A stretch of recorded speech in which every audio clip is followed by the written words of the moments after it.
Hey everyone, welcome to Online Card Classes Crafty Chat. Our guest today is Danielle Walls, the owner of Neat and Tangled. Today we're going to be talking to Danielle and also to Debbie Hughes about the impact of technology on the craft industry. Hey everybody, welcome to Online Card Classes Crafty Chat. I am Lydia Fiedler. I am the community manager of Split Coast Stampers for my day job. And in my free time, I blog at understandblue.com. And today, co-hosting is Christina Werner. Hey guys, it's Christina again. I am one of the co-founders or starters of onlinecardclasses.com. My partner in crime is on vacation this week, so Jennifer's not joining us, and in her place, just filling in for the week, and we should have her back again as an official guest, but we're talking with Debbie Hughes. Hi guys. Yes, I'm filling some very big shoes today for Jennifer while she's on holiday. I'm Debbie Hughes and I blog at limedoodledesign.com when I'm not looking after my family. Awesome. And our very special guest today is Danielle Walls, who created Neat and Tangled. And Danielle, why don't you tell us a little bit about yourself and where people can find you on the internet? Sure. So hi, I'm Danielle, and I'm the owner and one of the illustrators for Neat and Tangled. And you can find us at neatandtangled.com.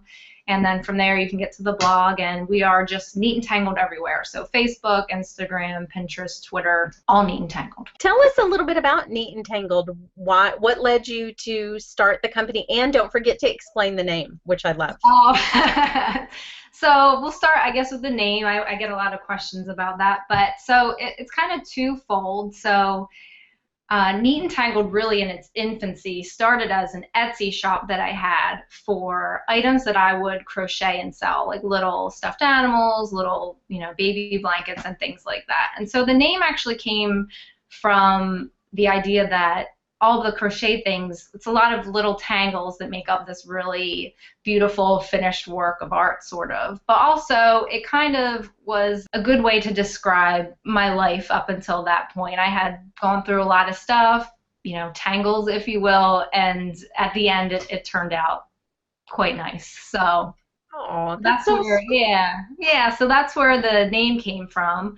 But I quickly learned that crocheting small toys was very time consuming and hard on my fingers. So that stopped. And all along the way, I had been, card making and crafting. And it was after my first son was born, we have 3 kids, that I fell real hard into the crafting world. I found Jennifer McGuire.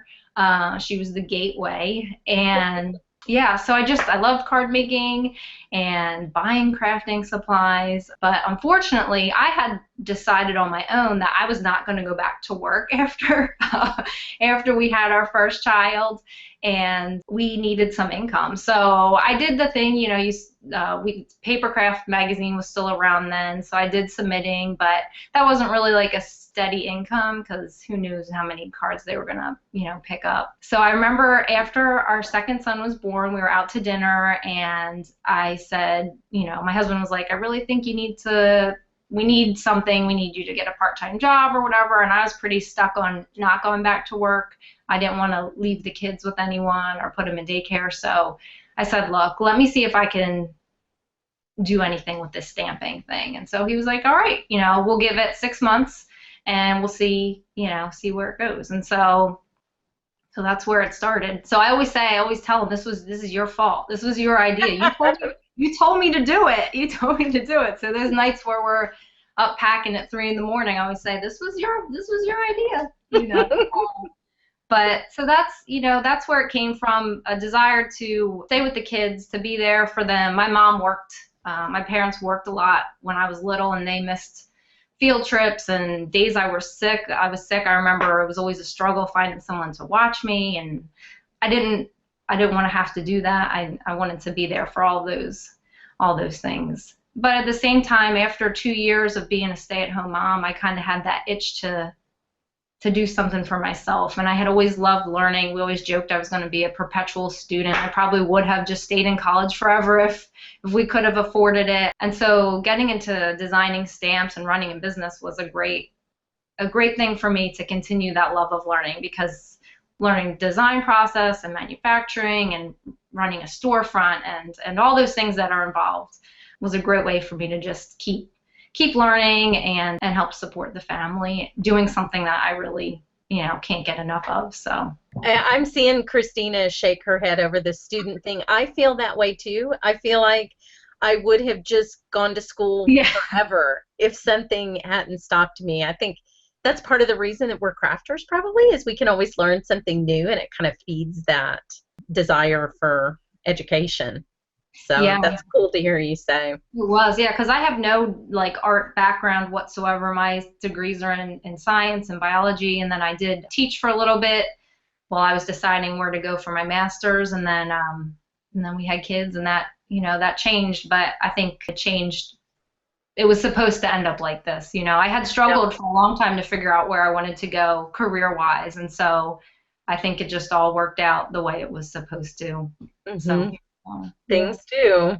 Well, I'm glad that you have that story and that you included Paper Crafts Magazine, which is something that was so beloved too. Yeah, I miss it. Yes, I miss it too. I miss it so much. But what we wanted to talk to you and Debbie about today was technology, how technology has kind of changed crafting and allowed us to do different things than probably any of us thought we were going to end up doing.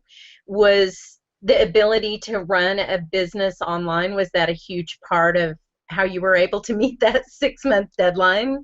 110%. If it wasn't for the internet, there would be no Neat and Tangled. I wouldn't have even known how to go from there. So having the opportunity to run an online shop on my own was great, and then even to take it further, to have other online stores that we can wholesale to really spread the brand around is great, because I don't know if we'd ever end up in an AC Moore or a Michael's or a Joann's, and that's how a lot of small stamp companies are. Without bigger online retailers, we wouldn't be able to grow like we do, I don't think. So it's really wonderful to have that online shopping community. Yeah, and you see that a lot.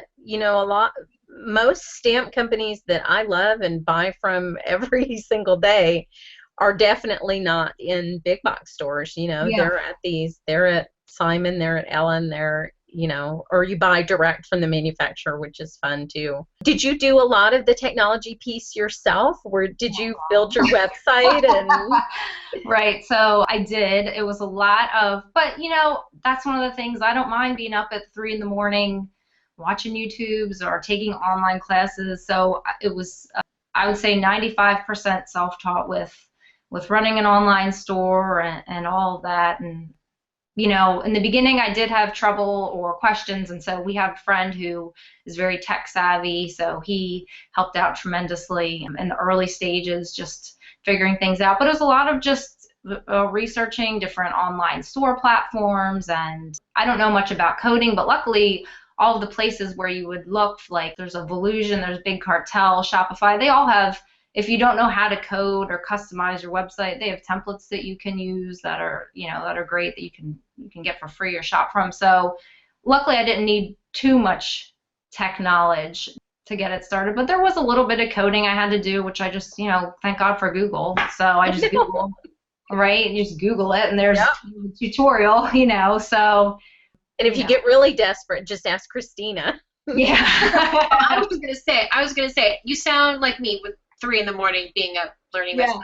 Yep. That's exactly how I've always been. Like if I say, oh, we really need to know how to do this on the website, then for some reason I mean, other aspects of my life, I have the attention span of a 2-year-old.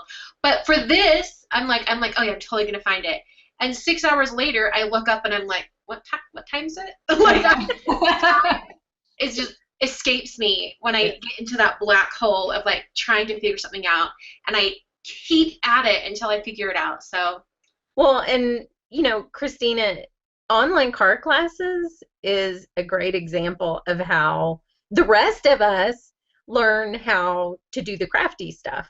So, being able to teach people online, and I think, just being able to make and upload a crafty video is just so mind-boggling when you think about what the Crafty internet looked like in 2004, or when Split Coast was founded. Sorry, did Split Coast start in 2004? Split Coast started in 2002, and not as a way to connect people who are across the country to each other and be able to share crafting projects. So that's why it's called Split Coast, because the people that started it were on two different coasts. But embedding video and all these things we couldn't even have imagined were just, I mean, they weren't that far away. It all happened so quickly for me in my crafty life. It seems like it all developed really quickly, and gosh, I thank God for it every day. Every single time I need to know something, you just go to YouTube and figure it out. It's amazing. Absolutely. And then the number of people that give that back and are creating all that content is just awe-inspiring. Yeah, OCC, online card classes, definitely want to be around if it wasn't for all of those, technology things that came so quickly starting back in 2006, 2007 when YouTube started. Like, we wouldn't, I don't know what I'd be doing. I know. What if we were all like working at Bed Bath & Beyond right now because none of this happened? Totally. Sad. So, I mean, I just think back, and I don't know if we've ever touched on this in a Crafty chat yet, but how Jennifer and I started OCC, and really, she should be here for this conversation, so whatever. But anyway, we met at twopeasinabucket.com. That's how we met. We were both on the Garden Girls design team, and I didn't even meet her in person until I went to Scrap Fest, which I don't know that they still have Scrap Fest, but it's like a big kind of scrapbooking kind of convention at the Mall of America in Minnesota. And I went there with my sister, who was living in Minnesota at the time, and we actually took a class with Jennifer. And I was like in the back of the room, just minding my own business, making the cards not look like the samples. And then I think I went up and said hello to her really quick after, but she was busy, and I think Sherry was with her too, Sherry Carroll. I was just like, hi, I just want to say hello. She's like, oh, hi, and then she got swept away with other things. But because if we hadn't met on twopeasinabucket.com and worked for that website, creating projects for them, we never would have met. Yep. And then to take that one step further, I mean, it was just like the spring of 2011, and she emails me out the blue, and I think she had been traveling, teaching a lot, and she wanted to kind of stay at home more, and she was doing quite a bit of videos for Hero Arts, and so she thought, you know what, I wonder if there's an online class idea behind this. So she emailed me, because I was the other garden girl doing videos a lot at the time, and said, do you want to teach a class? And I was like, sure! Like, we had no idea what we were doing. And then after that first class, we thought, you know what, there were quite a few people who were in this class, and they really loved it and enjoyed it, and we liked teaching as well. Maybe there's something to this. So that's when we decided that online card classes was going to be for real. We were going to keep doing it. So it just started with that one class. And I remember, I'm like, is this real life? Because I couldn't understand that this was happening, because I remember, we put up the class, and I was like a nervous wreck. I was just like this big, tight ball of yarn and just waiting to, it was bad. Because I'd never done it before. I didn't know what I was doing. I knew we would come through for the students. I knew we would teach us at the best we could, and that we had tons of people who were involved in the class, and they were doing awesome projects. So I knew that was going to be good. But at the same time, I was looking at this PayPal account is that real money? I don't know. So thinking back to that summer of 2011 when we first started this entire thing, it baffles me, and then to see how far we've come since then is amazing. And if it wasn't for all this technology coming along and giving us the tools to do that, we would have never been able to do it. And even to this summer, we've started doing live chats. We were doing kind of like this, but except it's live and everyone can watch and chat on the side. We started doing a live chat, so we're hoping to add that to our classes more regularly, and that brings another interactive social aspect to this whole online crafting thing, which I think is super fun. And yeah, and I don't know if you guys have any tips on social media type stuff, but I know Debbie Instagrams a ton. Yeah, I prefer Instagram. It's just the environment I find most comfortable of all of them. It's very heavily picture based and it's so instantaneous. You can scroll and like and comment, and it gives you that freedom to see a lot in a short space of time. And it's very easy to log on when you're waiting for one of the children in the car. It's very accessible at any time, and you can just pick it up and make a couple of comments, like a few photographs, and it's that ability to either share yourself or to see what others are doing in such a very easy and accessible manner. I just really love Instagram. It's such a friendly community, very positive, and it's just that ability for people to share what they're doing, whether it be going out and about on walks or the projects that they've been making. And then you've got, even now, with it just started, didn't it, with the videos and then the longer videos, and just now with the stories that they've introduced. Have you tried that yet? Yeah. I'm not very good at instantaneous videoing. I have to voice over. I like that whole trend, though, is so fun. If you were a fan of Periscope, and we all got on Periscope and saw that, and then Facebook Live. I love those little live vignettes into people's crafty world, because it is spontaneous and it doesn't take a lot of time, and I love just getting a peek at what other people are doing during the day. And I agree with you. I think Instagram is like this social media unicorn. It's such a happy place. I love it. I do love that it's portable. I love that I don't feel like I'm really missing anything, so it's not like one of those ones where you feel like you have to be on all day or you're going to be missing something. You can kind of just pick it up wherever you are. I love Instagram. I find it really relaxing just to scroll through. That's my downtime in a way, just to scroll through and see what everybody's doing, and you feel that connection with other people. I mean, you've certainly been trying the Instagram stories, Christine. I've seen you doing your nails and the kitty. Yeah, well, how do you find it in comparison to Snapchat or something like that? It's a complete copy of Snapchat. Let's be honest. It's a complete copy. Well, I was snapping for a while, and not even a while, like a day, and then you really, if you're not comfortable sharing like tons and tons of your the backstory of your life, it might not be for you. Although I do know there are quite a few people who all they share on Snapchat or now on Instagram stories is like the projects that they're sharing on Instagram, the process. They just show the process on Snapchat or in stories. So there is that. And then for me, I think what mine might turn into is like I stopped sharing my nail stuff on my Instagram because I realized it was just so different than anything else I was sharing. And of course, if you don't have a business and it's just your personal Instagram, or if you don't care or whatever, you can do whatever you want on Instagram. But I wanted it to be a little bit more cohesive, and so I thought maybe dropping the nail polish stuff would be a good idea. But now with these stories thing, it's not kept on your profile page. It's not there forever. It's only there for a little bit, and that's all I really needed to share. So I might share more nail stuff on there, or just random other things that really aren't related to like my regular Instagram stuff. So we'll see. I don't know. But when you mentioned Periscope, that reminded me that Danielle, a while back, you did like a whole series on lettering, right? I did, yeah. I did for I don't know, a couple months. It was every Friday we would, at a certain time, I would hop on and we would do I'd do a little lettering. I'd pick a letter or two for the day and do that. And then I felt a lot of pressure though to, because then we committed to that, and then I don't know. And then I just kind of lost interest in Periscope. I don't know. I feel like, do people still do a lot of Periscoping? I don't even know. I deleted it from my phone. That was one of the apps that didn't stick with me personally.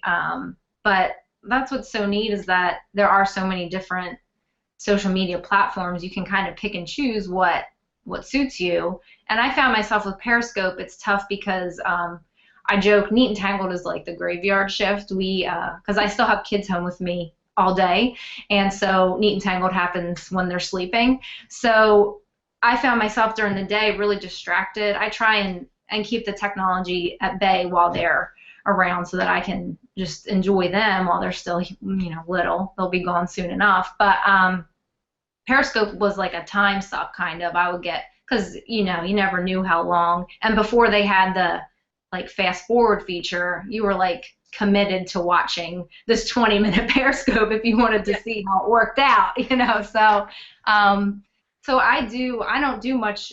So I did a little bit with the Periscope, mostly just the lettering. But I am more interested, I think, to try the Instagram stories. And I never got into Snapchat because it did seem more personal. And, I'm just not, I know some people are really comfortable sharing, all like pictures of their kids and things like that.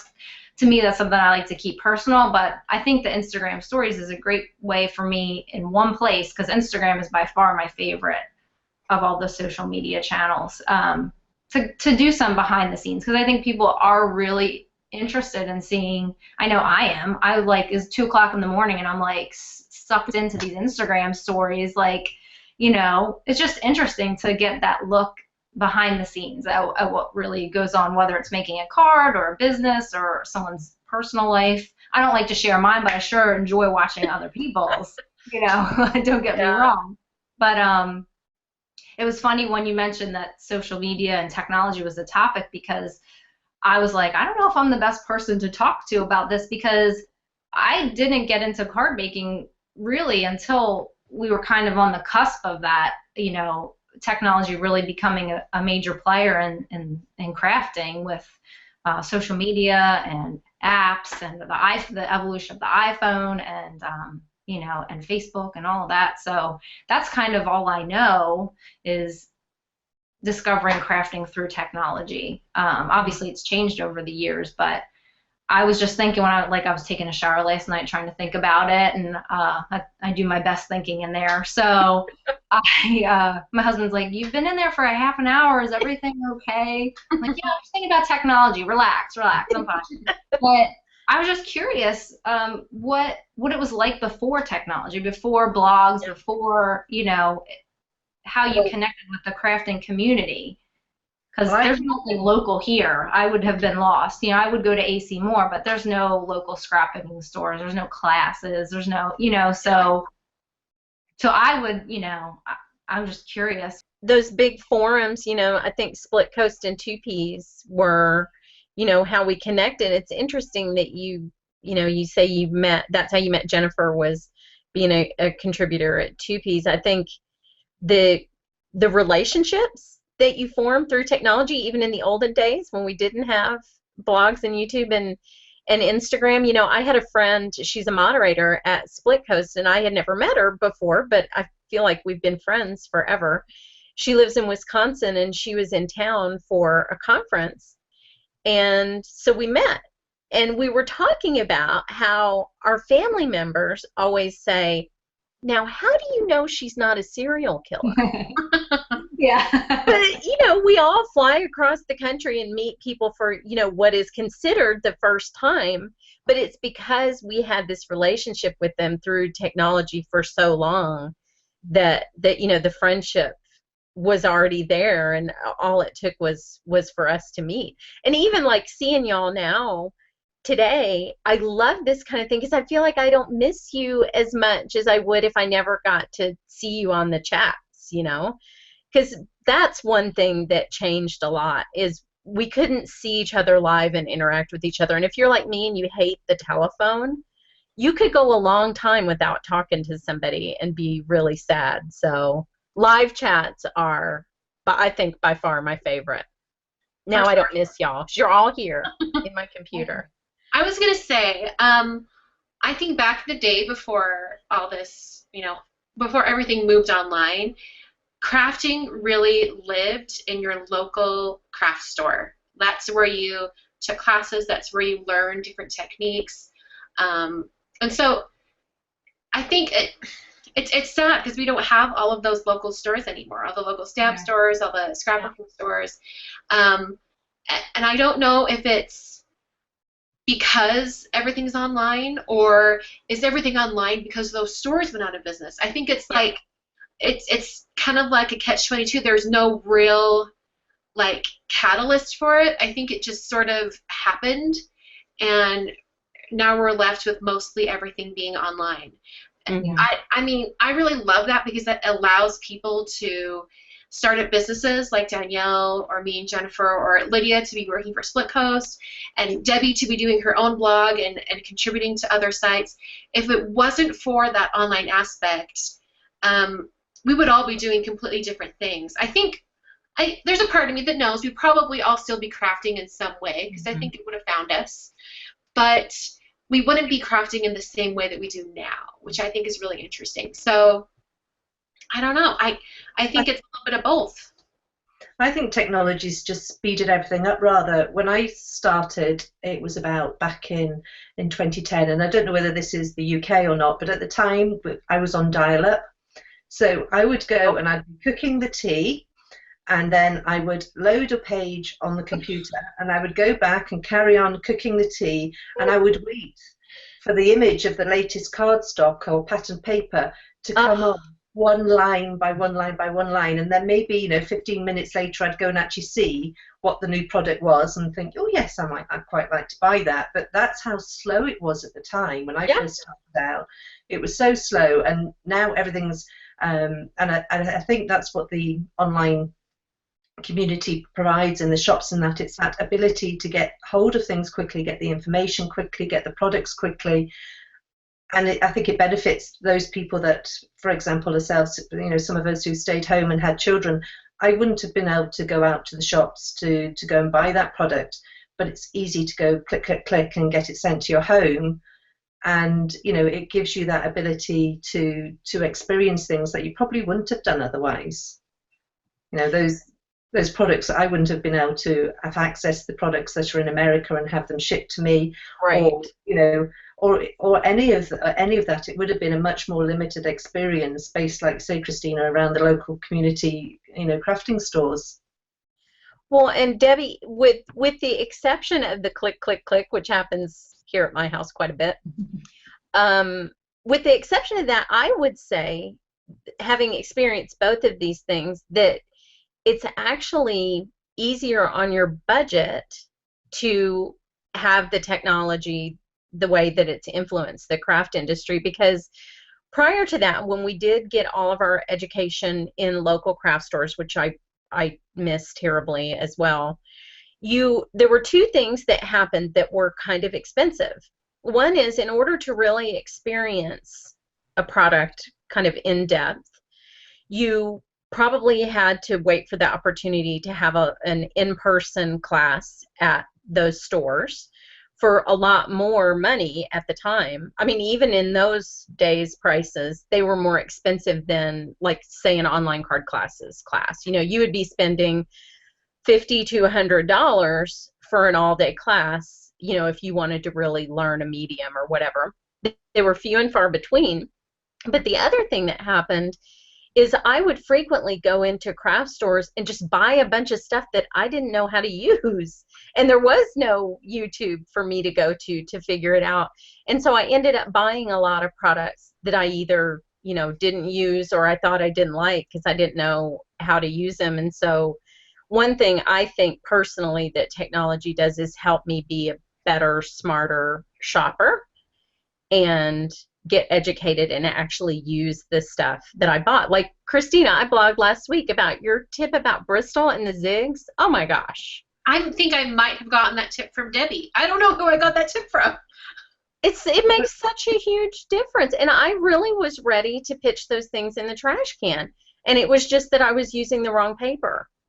And that's something that wouldn't have been accessible to any of us. We just would have thrown it all in the garbage. So really, even though it's easy to buy, When you were very talking easy to about buy. how it's changed your shopping habits, for a minute there, I was afraid you were going to say it made you not buy as much. Oh, no. I just know that way for me. Like, I don't realize how much I've actually ordered online until the box comes, and then I'm all, dang, I really should have, my gosh. put the wallet away. I know. It's been an expensive week here in my studio, too. There's just so much good stuff out there. And now we do have access to so much more of it, so many different stamp companies and people we might not have seen otherwise. So let's talk about apps. What are, Danielle, give me some of your favorite apps. You mean Crafty like apps. photo apps or like Yeah. anything we use? Okay. Mhm. Gotta get my phone to look at it. I know. Let me look at my phone real quick. So like I said, Instagram is definitely number one. I love it, and like Debbie said, you don't have to be on there all the time. I can be away from it all day, and before bed, I can just scroll through as much as I want and catch up, which is perfect.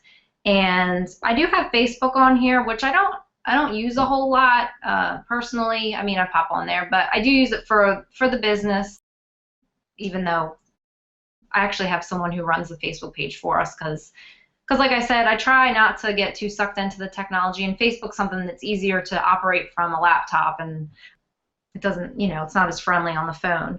But really, I would say I use Instagram. I use, what is it, for some photo editing, or like when we're doing a sale or whatever, to come up with a graphic for Instagram. I'll use that, what is it, Rona? Uh-huh. Yeah, I use that. I do have a photo to make collages. I think it's called Diptych. Is that what it is? That's the one I Yeah. have. Yeah, so I like those a lot.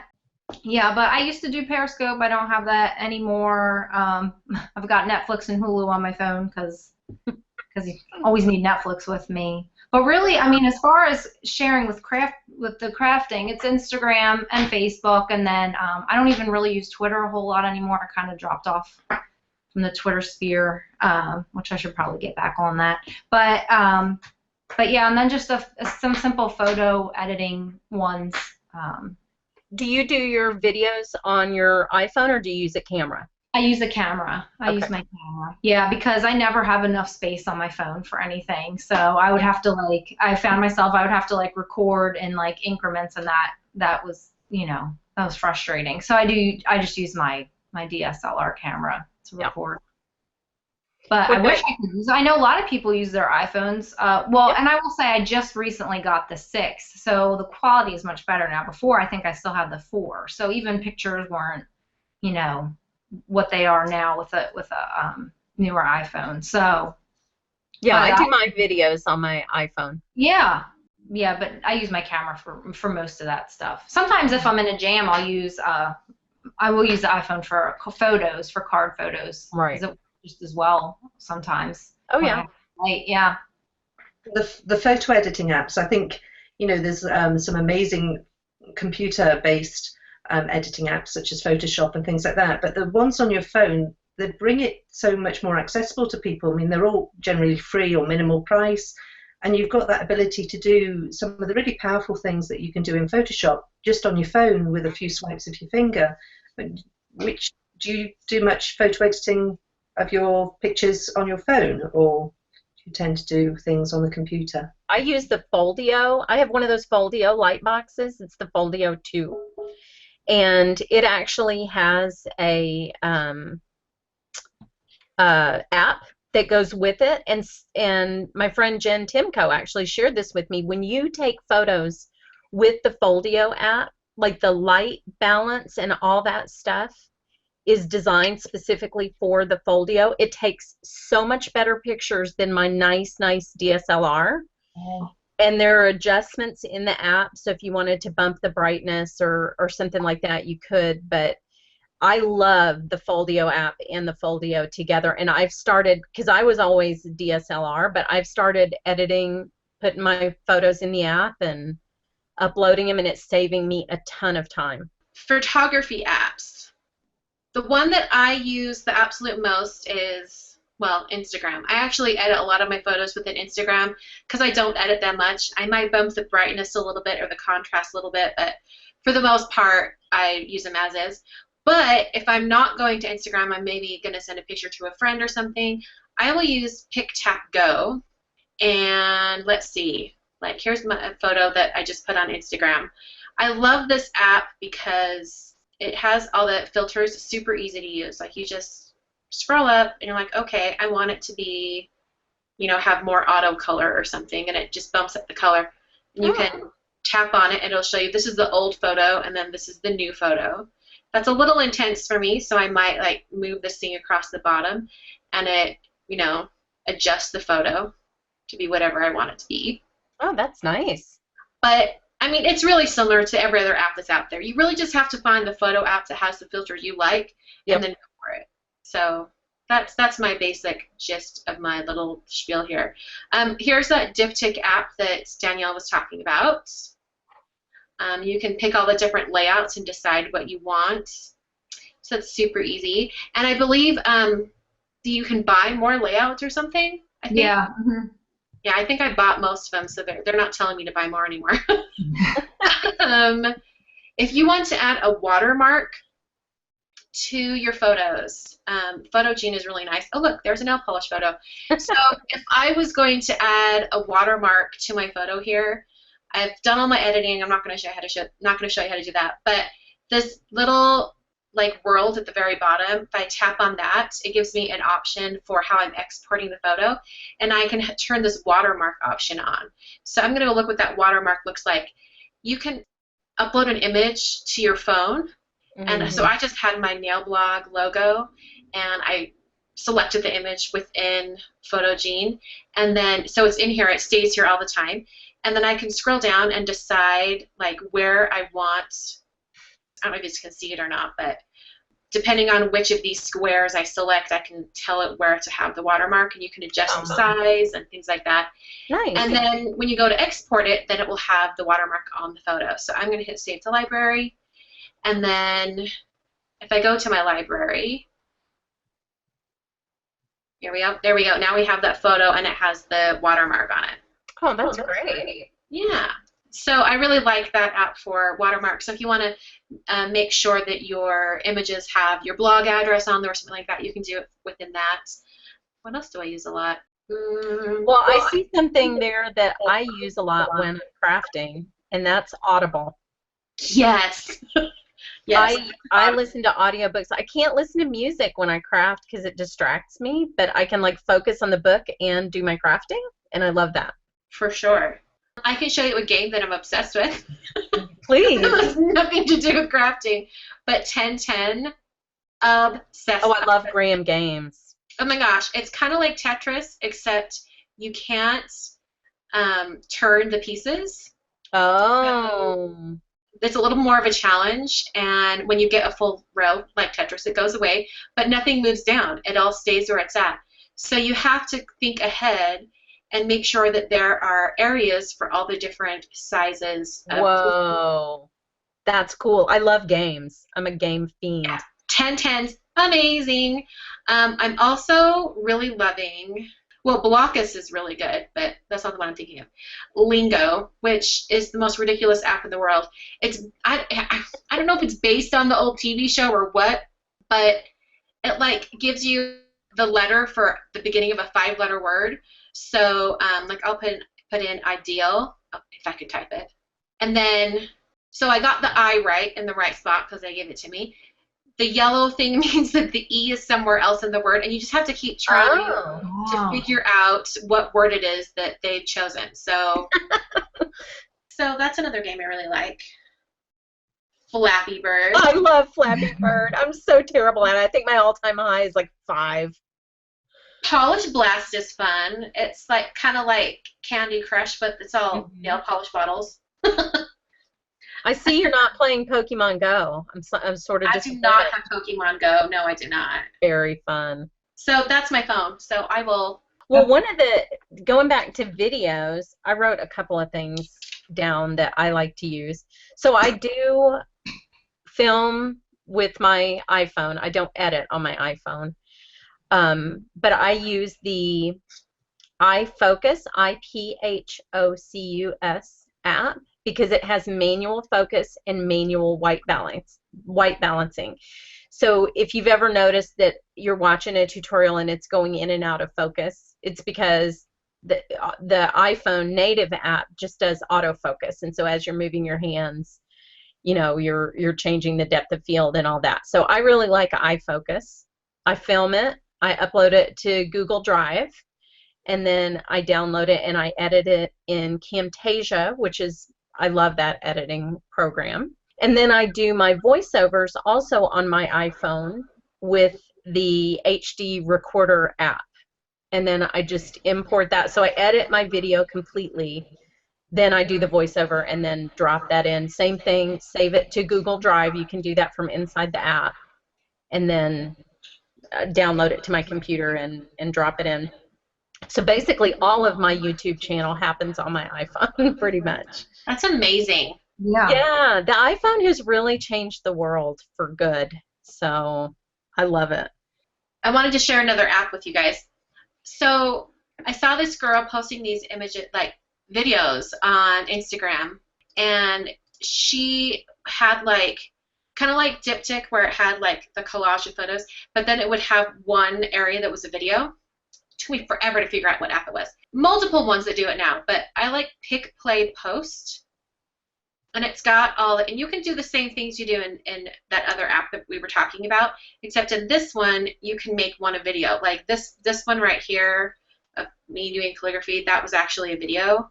So if I hit preview, it's going to render the preview, and then it will show the video in one pane. Oh, that's nice. So it's kind of fun, another way to, you know, spruce up your Instagram videos. Anyway, so that app name, once again, is Pick, Play, Post. I like Ripple, too. Do you have Ripple? No, I don't have Ripple. What's that? It's where you can put you're basically making an animated GIF for Instagram. So you can have text fly over and be animated. It has a bunch of different layouts, so you can do it top and bottom like a meme, or you can have kind of a banner slide across your photo and have the text appear. So it's just another animation app for Instagram, and that's RIPL. I've just downloaded that, but I haven't had a chance to play with it yet. So. Yeah, it's really nice, easy to use. And I do find, maybe I'd be interested to hear if you're the same way, those do catch my eye on Instagram, videos or animations. I think they really stand out. For sure. Yeah. And then do y'all have the My Markers app? I have that for my Copic markers. Yeah, I do have that one. Okay, so Christina, do you use any scheduling apps? Okay. I do. It's a plugin, and it's also a service you have to like buy a yearly subscription to, but it's called CoSchedule, and it's you don't have to have it like installed in a WordPress blog. You can use, you can use it separate, but it is the most effective when you use it in WordPress because it allows you to, like, you've got your blog post, you've written your blog post, and then down at the bottom it gives you all the options for Pinterest, Facebook, Twitter, like a bunch of other places, and you can have it set up so that it's like automatic. So the minute your post goes live, it will push those updates to all those different social media outlets. So you can schedule something to go up in the middle of the night, and you can be asleep, and you're still posting to social media at the same time. Fabulous. And it gives you a calendar, so you can like see where all your posts are going to be. Oh, that's nice. And I don't use it to its full extent either. Like, really, I think it's meant for teams, or if you've got like multiple people working on the same blog. Like, you can have notes and project notes going, and they can see everything, and it's like a way to really encapsulate everything for your blog content and editorial calendar in one place. It's a really cool app. I really like it. I learned about it at a blogging conference in January, and I've used it ever since then, and it's been really helpful. Isn't CoSchedule the one that tells you the point value of your title of your blog posts? It is. All right. I got that advice too. Yeah, you don't have to have CoSchedule to use that. If you go to the CoSchedule website and kind of look around, maybe we'll find it for everyone. They actually have a page of the website where you can put your title in, and it will give you a score so you can have a more effective title. So you don't have to have the CoSchedule plugin or app or service to use that, but they do include that in it, so it's a really great thing. So if you want to try it out, you can. Yeah, Headline Analyzer or something is what it's called. Exactly. Yeah, I use that. What are some of your other apps, Debbie? I've used Hootsuite. Yep, I love Hootsuite. Hootsuite. Similar sort of thing. They still post to Instagram for you because sometimes being in a different time zone, it's not always practical for when I need to post things. So, and Hootsuite still do it post to Instagram for you. Well, they bing your phone is basically what it does. It doesn't actually. You still need to go to your phone, but it's that little reminder. Yeah. that something needs to be done, and I find that quite useful. So particularly if I'm going away on holiday, I'll perhaps try and line things up so that you don't have to think about it while you're away. You can be doing other things, and it's just all set up with the content and the wording that you want to say, and then it just pings your phone, and you've just got to hit, go, and it posts it for you. And I think that can do to Twitter and Facebook and places like that without you having to even touch your phone. Yep. But Instagram, you still need to do one step more. You just need to do that one click to say to post for Instagram. But everything else, you can get it all done automatically, which I find to be quite useful. I mean, I'm a little bit conflicted because I don't know. I mean, a couple of you guys know this, but I really like planning and paper planners and everything. But yet technology does it, and does it very, very well, possibly sometimes better than the paper version, but I still like to have the paper version as well because I like to write things down. But yeah, getting all these things, your paper planner can't post to Twitter for you at 5 a.m, Yeah. So I do like all those ones that take the process and do it for you. Yeah, and they do work together because actually in our last Crafty chat, I took some of Christina's advice, which was to actually write down in a planner your blog schedule for the month. And I cannot even begin to tell you what a difference that has made. Yay! So, I mean, it really has. I'm so grateful that you said that, because one of the things that I realized is, like right now we're having this big challenge at Split Coast called Dare to Get Dirty, and so I'm creating a huge number of projects, and what I would find in the past is that I didn't blog all of them. I'd blog one and I'd forget that I'd uploaded all these other ones. And so with the paper planner, what I did was for every one of those samples I created, I went and stuck that in my August, and now I have a lot more blog content than I would have without that paper planner. So I appreciate that tip, and it's good to have analog and digital, I think. Yeah, and even though I use that paper planner, I still, after I have it out on the paper and I'm kind of finalized what I'm doing, then I will transfer it into the co-schedule area of my WordPress dashboard.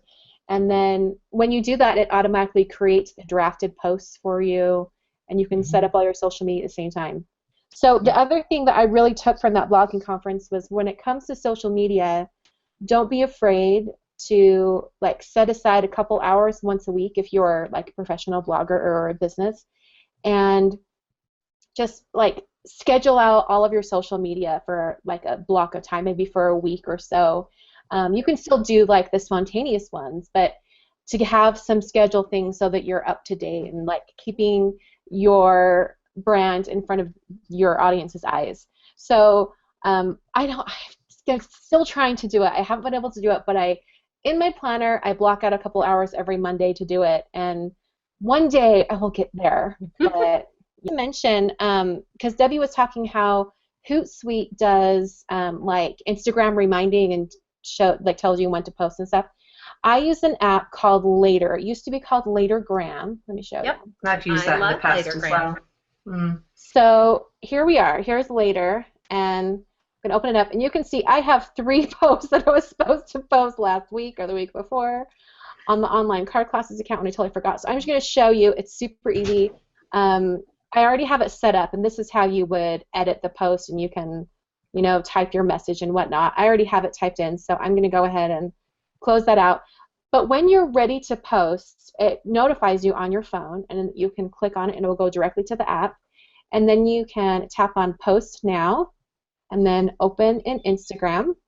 Yes, I'm logged in correctly. And then copy to Instagram. Okay. And then it already puts it in there. It doesn't save it to your camera roll, so that's good, because then you're not seeing more pictures on your phone. You don't need to. And then I can just come up here and paste, and it has copied all of that caption that I already had in there. So hit OK, and then share. So and then when you repost, are you reposting with the Repost app? Or no, I'm actually using, Later has a web, in fact, I'll show you that. They have a web application that's just through your browser. I love that coffee cup tag. That's beautiful. Isn't that pretty? Yeah, that's really, really pretty. So this is Latergram, their web application, and they've actually changed it since I've logged in. So we're doing this on the fly. So it looks like right now I'm logged into my personal Instagram. So I'm gonna switch over to online card classes. Okay, so now it's coming into online card classes, and then you can search by hashtag. So I'm going to search, and I'll just search for, we have creative chemistry going on right now. Creative chemistry, because there's 399 posts. So it's going to pull up all these posts with the use of hashtag. There's the one I just posted right there, right up at the top. But let's say I'm going to come over here and Ooh, pick that blue one. Ooh, yeah, that's Which pretty. one? This That one? blue one. Gorgeous. Okay, so I'm going to say add to library. So it comes over and puts it in my media library. So as soon as it comes up, looks like it's loading right here.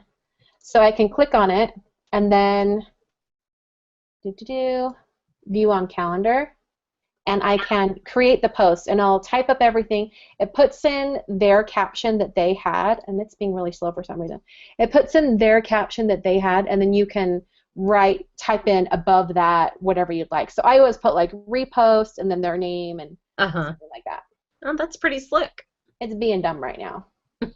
But you can come over here and like, I'm going to post this at 3 p.m. today.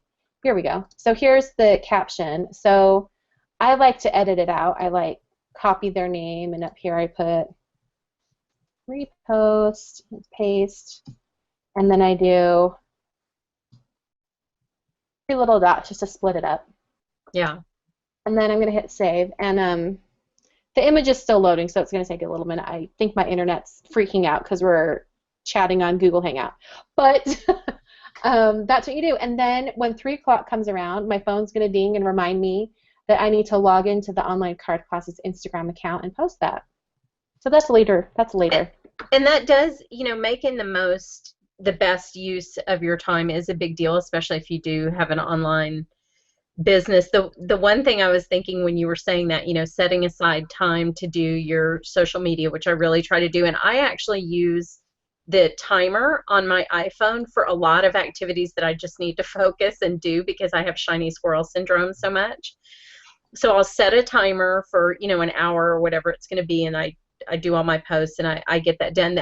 The only thing I was going to add is I think just to be a good citizen of the internet, you should also set a timer, and for 30 minutes just go give people some love that are creating content and showing pretty things, and just as much as you like to get likes and comments, so does everybody else, and so I try to make that part of my social media schedule, is making sure I have time to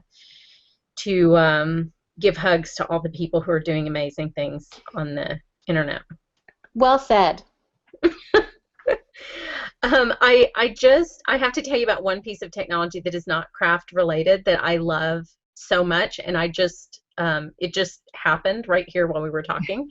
I have the Ring doorbell, and that is a video doorbell. I had a large, like $300 craft order stolen off my porch last year. That's awful.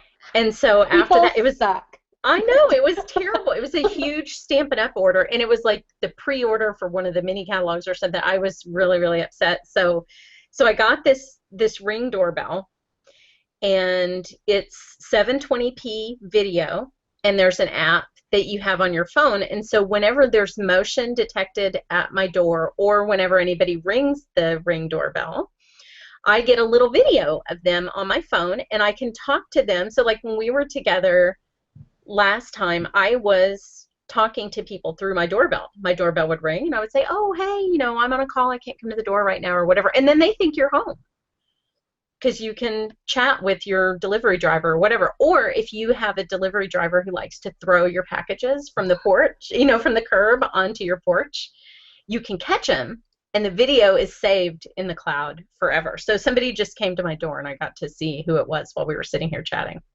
I'm glad we were more important. You didn't need to answer the door. No, I didn't.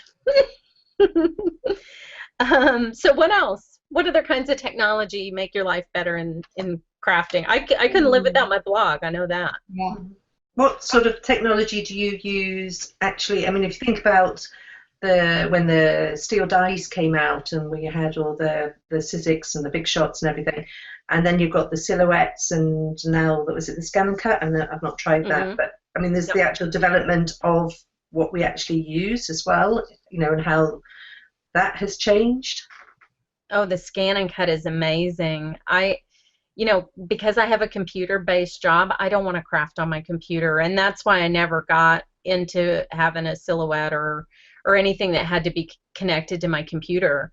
But the scan and cut can be in another room, and I can use it just like a die cutting machine, and it's amazing. Do you have one, Lydia? Mm-hmm. Yeah. Do you use it a lot? I do. And what's really great is if you have, well, first of all, you can, I teach classes, and so I can cut out a lot of images, all on one sheet really super fast if I'm teaching a coloring class or whatever. But, so you'll just stamp a full sheet of paper and then cut them all out. So if you have a stamp that doesn't have a matching die or whatever, it's great for that. But what I really like it for is when I get patterned paper that has a fun element on it. Like I just got some Christmas paper that has these cute little candies on the background, and they're all really well defined. I can just put the entire 12 by 12 sheet into my scan and cut out 200 little candies and in 10 seconds. It's just a complete miracle. Wow, crazy. So I highly recommend that. I'm a little tech challenged when it comes to the other machines, though. So You're a silhouette person, right, Christina? I have a silhouette. I actually even have a silhouette mint. It's in that strict bag right there. My stepbrother works for Silhouette, so he got me one to try. I haven't tried it yet. But you know what? I haven't even pulled it out since I redid my craft room. I think like you, I'm on the computer all day, so when I'm crafting, I'd rather not be on a computer. And you don't have to have a computer to work the Silhouette. You can use an SD card and put it in the machine itself and cut from that. But I think I really like how immediate it is to stamp my project, put a die on it, run it through the Big Shot. I love how immediate that is, and also that you can do a lot of techniques with dies that you can't do with just an image that's already been cut. Yes. So I think there's value in having the coordinating dies for stamps, and it's another way to support all of those companies who, like Danielle or like me with Simon Says Stamped. It's a way to support them and use their images and I'm fussy about my die cuts. I like the way that you get the rounded edge with the die cut once it's been through with the stale die that you won't get with an electronically cut one. Oh, yeah. It's amazing. And Danielle, that reminds me, I have to tell you, you know what my favorite thing about your dies are besides how cute they are? It's that you don't use that terrible sticky tape to hold them in the package. Yeah. You're my hero. Thank you. I try. I do what I can.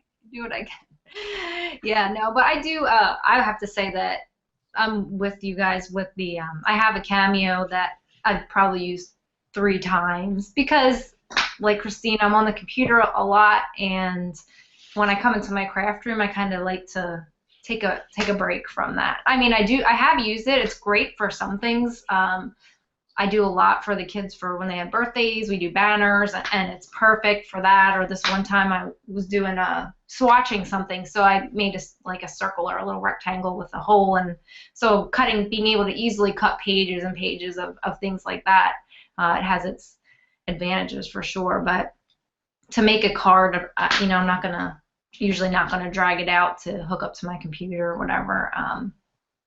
And I do, like Debbie was saying, the finish you get from a die is really nice. The way the edges are finished is a good look. But I will say that I was nervous when the scan and cut came out because as a business owner with having coordinating dies and now someone can buy a machine, invest in this machine and not have to, I was a little concerned about what that would mean for us with our die sales. But just like everything, I think it has its place. There's always going to be people who prefer coordinating dies to a piece of technology or, vice versa. So Well, the tactile part of it is super important for me. That's part of the joy of crafting is, touching all this stuff and going through that physical process. I think a lot of us feel that way. But to me, it's a completely different animal. It serves a different purpose than my Big Shot. Again, like I said, I use it primarily for classes or when I'm doing Christmas cards and I know I'm going to make 200 of something. But I have two Big Shots. I always tell my husband that I will carry the Big Shot out in a fire and he has to worry about everything else. I have the Big Shot, the new Big Shot Express, which I love. Like, I love the sun. That thing is amazing. And then I have a scan and cut. So they're just different. To me, they're completely different tools. And you know what's cool about dies, too, is it's one of the very few craft supplies that I have that take up such a small amount of space. It's true. So, yeah. I mean, it's something you can have tons of in a really small space, especially those. I mean, I don't know what we did before those thin steel dies. Life was uncomfortable and heavy and Lots of fussy crowded. Cutting. Lots of fussy cutting. Yeah, I don't even really want to buy a stamp set without dies most of the time. I always, if that's an option, I'm always going to buy them. Same here. Danielle, what about technology for designing? Is that a high-tech job now? I mean, it is. I do a mix of both. I'll say I always turn to paper and pencil first. That's where I like to start. My background, like I was saying, is not in graphic design. So the same thing with the software that I would use, like Photoshop and Adobe Illustrator, those things where I took some Skillshare online classes, and I found some graphic designers who offered online classes, kind of like intro to Photoshop and intro to Illustrator, and I just same thing, just watched a lot of videos and practiced and got some books, and so it is a little.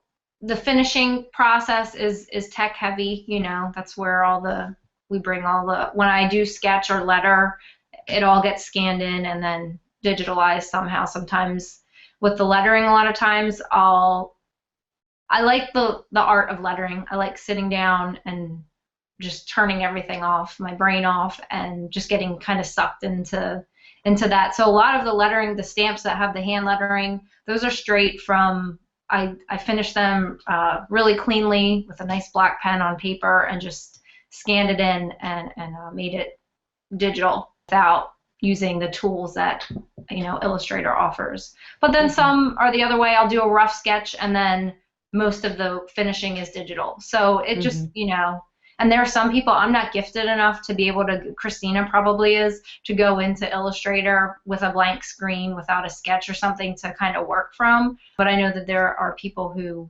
are super talented and can go in there and are so skilled with the tools, those digital tools, that they can do that. But I like to use a mix of both, especially if I've been spending a lot of time on the computer doing other stuff, blogging or keeping up with business things, emails. It's nice to be able to shut it down and just get a piece of paper out. Is that what you do, Christina? Do you do your design work for your stamp sets digitally? I do a little bit of both, like Danielle was saying. Like sometimes if the idea is really speaking to me, I can go straight to the computer. But if it's really illustrated, like animals or critters or people or anything like that, I will sketch it first usually, just to get it started. Like, I will show you this because it's an old stamp set. I hope you guys can actually see this. Do you see that? Oh, yes. This was I think it was the April or May card kit stamp set for Simon Says Stamp. So I sketched them all out first, and then I just scanned it in and then digitized it from there. But yeah, like it really surprised me when I was in school for graphic design. It surprised me how much we did before we even got to the computer. Lots and lots of sketching, and in fact, that was how we learned the programs. That's how we learned all the technology that we had to know, was that our teachers took the approach of come up with the idea first. The idea is what drives the project, and then go to the computer. We're not going to teach you how to use the programs at all. You're going to figure it out on your own. Wow. And so we would talk amongst each other. We would look up things online, and really, so we all developed our own style of working within the programs. And a lot of people were figuring out how to do things that the instructors were like, wait a minute, how did you do that? Because if you haven't been told that it can't be done, or you've been told it can only be done this way, if it's completely open to you, you will figure it out. And you will develop a new way of doing things, and you'll never forget how to do it too. So. I think everybody I know is self-taught in Photoshop and Illustrator. And you're right, you go straight to the stuff that you need to learn, and you learn it. Thank you, YouTube. Sure. All right, well, that brings us to the end of this week's Crafty Chat. Thank you so much for joining us, Danielle, and for being our co-host, Debbie. It was great seeing you both. And Danielle, just tell them again where they can find Neat and Tangled on the internet. Yeah, well, thank you so much for inviting me to hang out and chat with you guys. It's always nice to see your faces and talk to you. You can find Neat and Tangled at neatandtangled.com. And then from there, there's links to the blog. And if you're looking for us on social media, we're Neat and Tangled everywhere. So Instagram, Facebook, Twitter, Pinterest, just Neat and Tangled all around. And Neat and Tangled has a birthday, correct? Coming up? Correct. Our 4th birthday. It's hard to believe that it's been 4 years and how far we've come in those 4 years. So we do have our birthday celebration. It's next week. It starts on Monday. And I actually think we're going to see all 3 of you next week on the Neat and Tangled blog hub. So looking forward to it. Yes. All right. Well, thank y'all so much for joining us, and we will see everyone next time. Bye. Bye.